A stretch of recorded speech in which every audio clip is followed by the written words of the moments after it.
So today we start looking at all the properties, the add, subtract, multiply, divide that we're going to be able to do with all these now that we can convert them from the standard form that we call it to this trigonometric form, right? Which has this cosine, I sine in parentheses. And of course these angles are always the same, and it will include some radius and front. Okay? So today and tomorrow are going to be like building blocks of just here's how you do the operations. Today it's multiplying and dividing. Tomorrow's going to be say doing powers, like raising things to powers. All right. So I'm going to refer back to a lot of the power rules that we used in the past, just to help you make some connections, because they should be somewhat familiar if you've done this before. So here's what I mean. So in order to multiply, you can see here, to multiply these,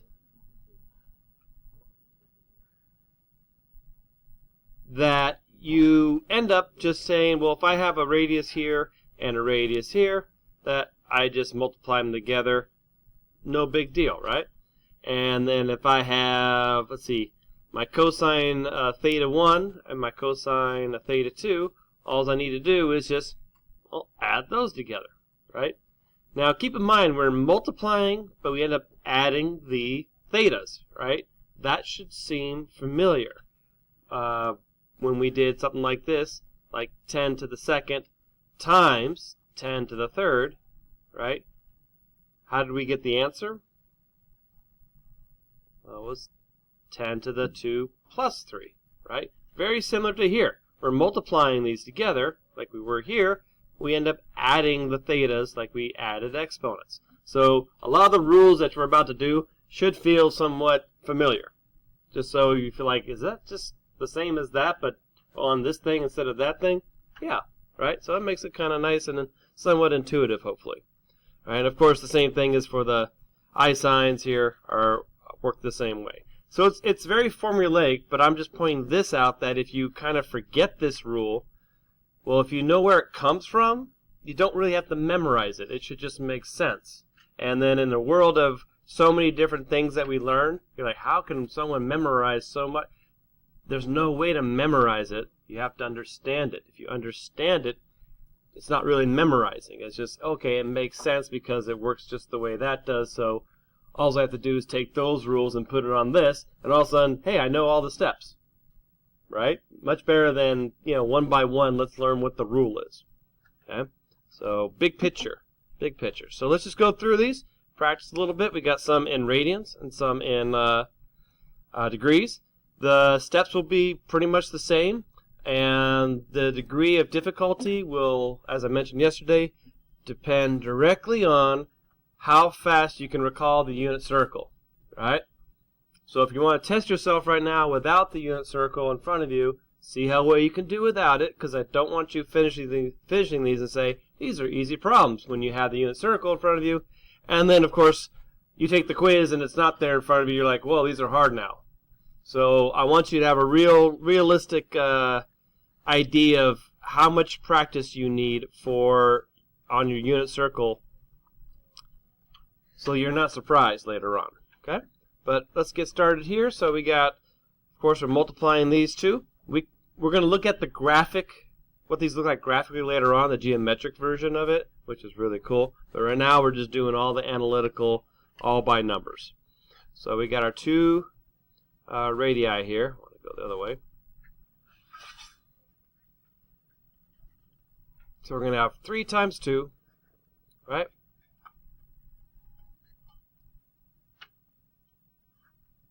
And we're going to have, let's do this in pink. No, not really pink, orange. So we're going to have cosine pi over 2 plus pi over 3. Right? So that one and that one. Let's go green plus I sine. Of course, the angles are the same. I don't need to look back. I'm just going to, whatever's right here, it's going to be right here. Alright, next, let's go ahead and simplify these, do a little bit of arithmetic.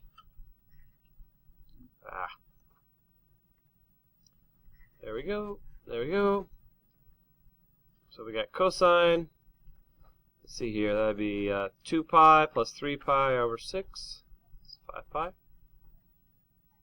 over 6 plus I sine 5 pi over 6.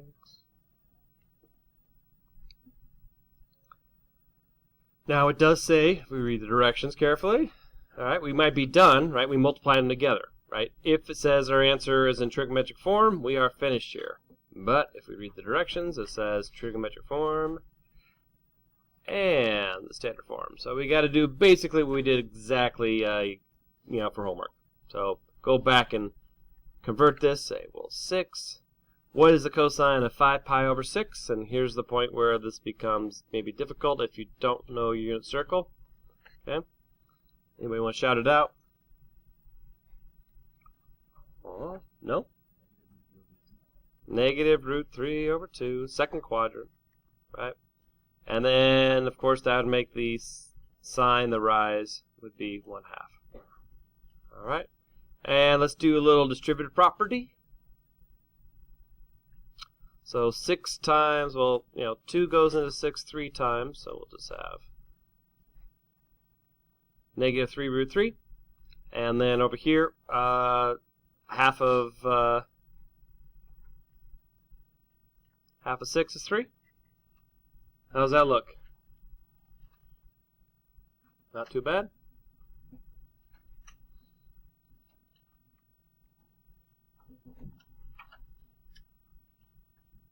Yes? Yeah, it doesn't look good at all. There's no I. So, again, little things. I see these happen all the time. So, something looks really easy, no problem. Oh, I'm missing the whole imaginary part. So, yeah, that little I does need to be there. So, do make sure it's there. Now, if you want to make sure, if you're like, I kind of like A pluses, I want to, ace everything, you could always work backwards and make sure you can go from here back to here, right? You can verify this, right? And this is one of your homework problems, right? That looked very similar to this. I think it was like number 10, where you had to do something like this that was not on the unit circle. So if you did number 10 right now before we got started, and you're like, oh yeah, I know how to do that. If you didn't do it, you're like, oh, I have no clue how to check my work. So make sure you always do all those problems. Thank you. Do all those problems. In short, you just have to look at this from a geometric point of view. So if we know this is in the second quadrant, because the cosine's negative, right? Sine's positive. So I know this is in second quadrant. I got a negative 3 root 3. And my I is 3. Then using Pythagorean theorem, I can calculate the radius using Pythagorean theorem. So if I go through and do that right quick, we'll have negative 3 root 3 squared plus 3 squared.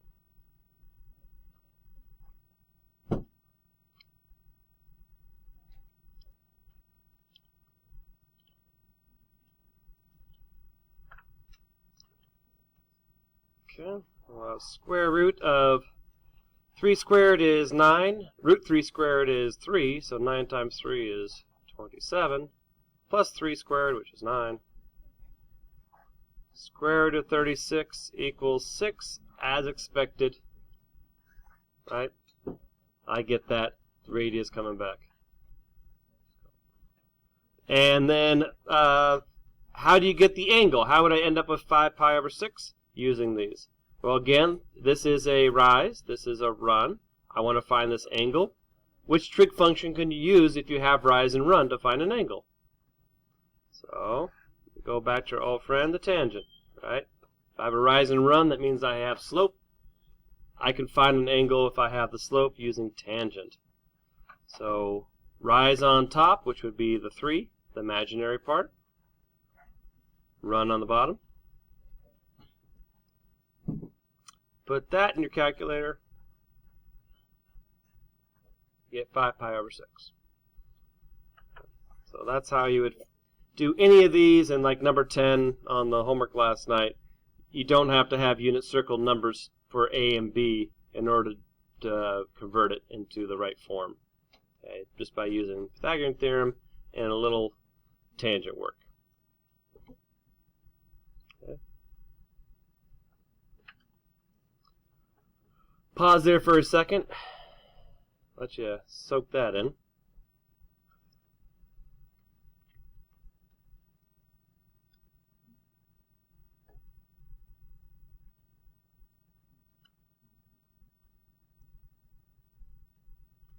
And if you think you're ready, go try number 1. It's all in degrees, so it's a little different, but yet the same.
Okay. Did you guys get negative 35? Of course, 7 times 5 is just 35. Cosine of 180, negative 1. Sine of 180, 0. So we got 35 times negative 1 is 35.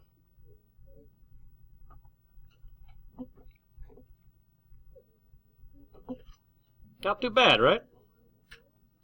Again, need to know unit circle, degrees and radians. So make that a priority. If just by these 2 problems you're like, well, you know what, the formulas are kind of no problem.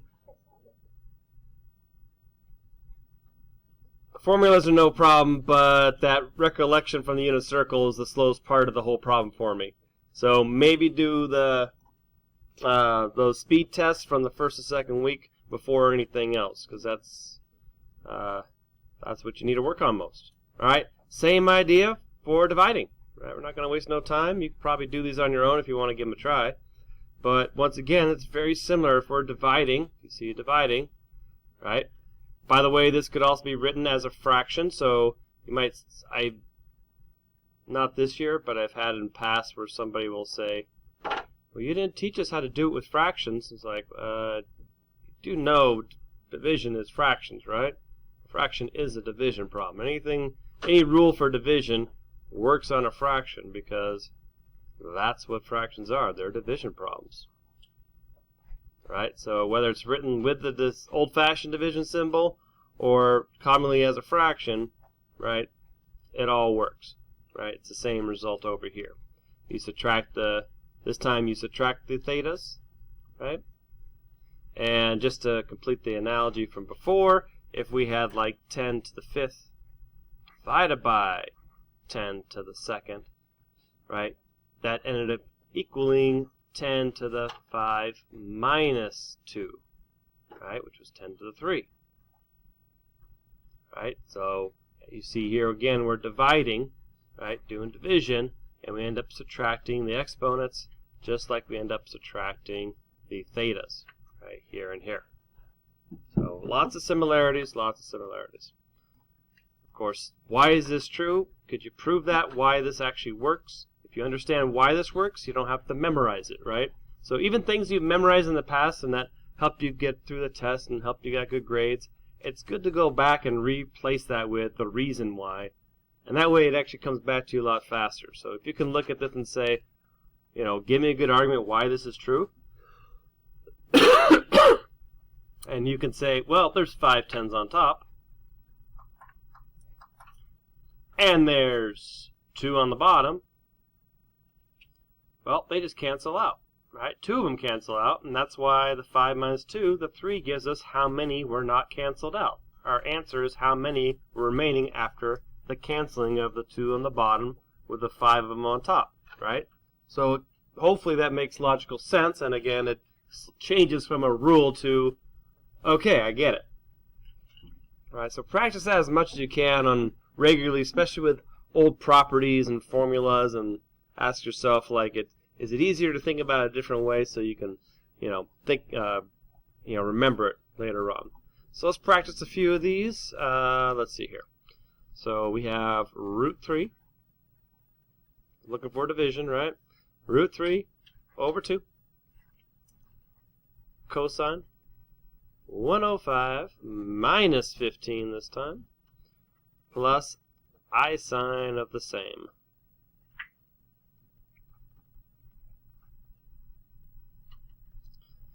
So root 3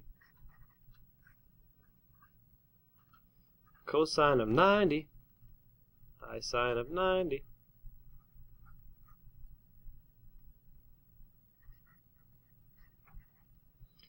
So we got cosine 90 is 1, I sine is 0.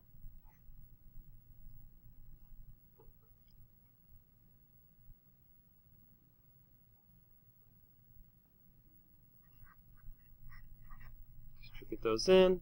There you go.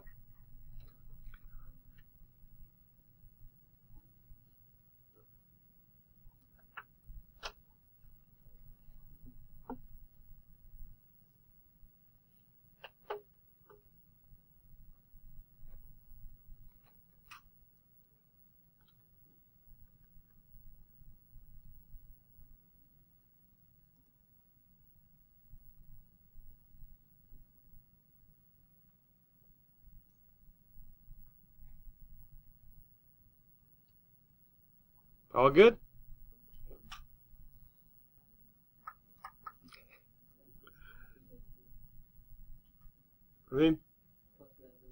Thank you. Yep. So cosine of 90 is 0. Sine of 90 is 1. So as I keep on reiterating, how well you know this is going to be your triumph or your downfall. If you're blindly just copying things, please don't do that. Make sure you're doing these with us. A lot of you just start looking at me, giving the eye. I got you. So yeah, this turns into root 3 over 2i.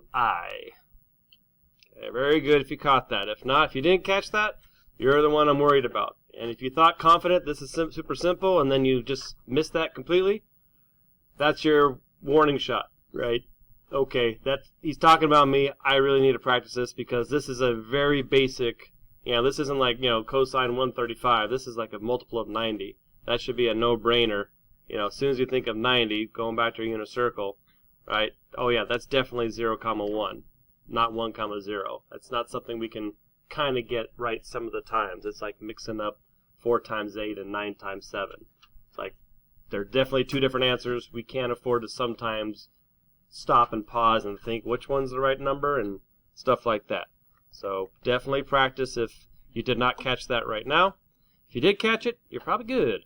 All right, go ahead and try 2, and then we'll be done. You guys can get some work done, and we'll be halfway done with the week on a Tuesday.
Check mine. Do you agree with it? Or what's wrong on this one, if anything?